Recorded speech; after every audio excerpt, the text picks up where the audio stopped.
Center, Florida, in late July. Here, they summarize their feelings about space and this mission. Who will fly the 12-day mission?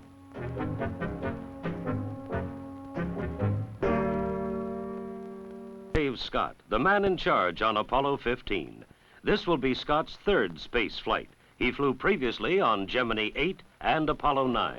Launch from the Kennedy Space Center, the crew of Apollo... The landing site for Apollo 15 at the Hadley Rill is a very dramatic site. We feel that it'll be quite spectacular when you get to see it on television while we're there.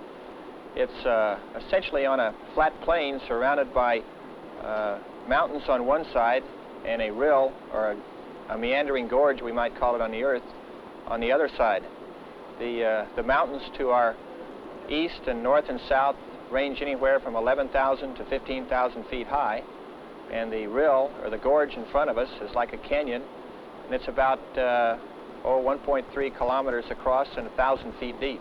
So it's... Lunar Module Pilot Jim Irwin, 41. On EVA-1, for instance, we'll be going down to the front first, doing our geology investigation down there along the Apennine front, and then over to the rill.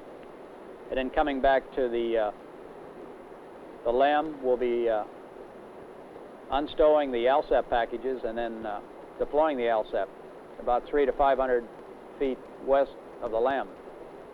I'll be doing the bulk of the deployment while Dave is doing the drilling operation. Scott and Irwin are on the surface. 39-year-old Al Worden, command module pilot. A satellite to be placed in orbit around the moon shortly before the crew heads earthward. The subsatellite should stay in lunar orbit for a year. The subsatellite is what I would term a passive experiment. And when I say passive, I mean in the sense that it's not powered in flight. We eject the subsatellite from the command service module. It goes into an orbit which is then only perturbed by the gravitational attraction of the moon. The subsatellite is a particles and fields satellite. The main effort in this particular satellite is to measure the particles field around the moon, such as the plasma flow, solar rays, magnetic field, magnetic particles, and this type of thing around the moon.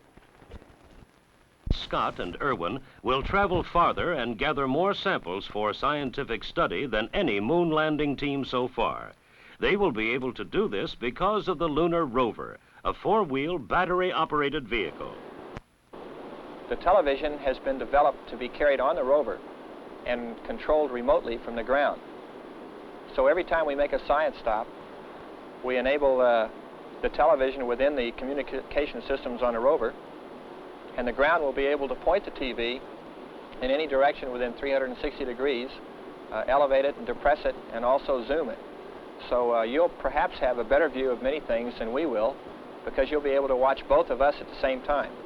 As they travel toward the moon, a panel door on the side of the service module will be jettisoned, exposing the cameras and scientific instruments, 10 in all. A mapping camera. At the Manned Spacecraft Center, Houston, Worden practiced this maneuver underwater. We asked him to describe his planned trip outside the spacecraft. Once the hatch is opened, we'll take the TV camera and the 16mm data acquisition camera, mount that on the hatch, the command module hatch, with both cameras pointed toward the service module where I'll be working. Once that's accomplished, then I'll go very slowly down the handrails to the service module, staying away from the reaction control system engines, or quads, which are just off the side of the path of the EVA. Go down to the service module, get situated in the EVA restraint boots, which are located on one side of the service module. And once in that position, then I'll remove the thermal and contamination covers from the pan camera cassette first. Once they're removed, I'll pull the cassette out of its bay, tether it to the left wrist, and then very slowly come back the handrails, back to the command module, stow the cassette inside the command module, where Dave Scott will keep track of it and hold it until the end of the EVA.